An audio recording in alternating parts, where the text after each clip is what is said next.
Hey everyone, welcome back.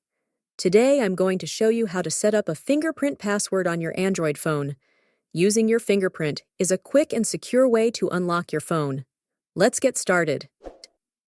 Open the Settings app on your Android phone. You can find the Settings icon on your home screen or in the app drawer. Scroll down and tap on Security or Security and Privacy. The exact name might vary depending on your phone model and Android version.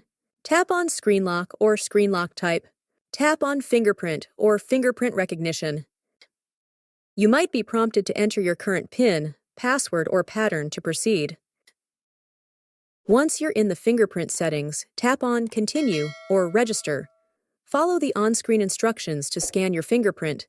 Place your finger on the fingerprint sensor as directed.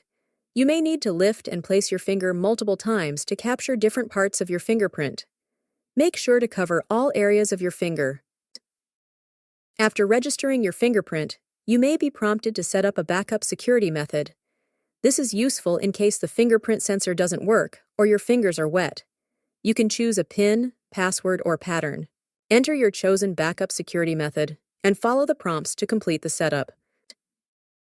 Test your fingerprint sensor to make sure it's working properly. Lock your phone and try unlocking it with the registered fingerprint. And there you go. You've successfully set up a fingerprint password on your Android phone. Using your fingerprint is a quick and secure way to access your device. If you found this video helpful, please give it a thumbs up, subscribe for more tech tips, and leave any questions or comments below. Thanks for watching, and I'll see you in the next video.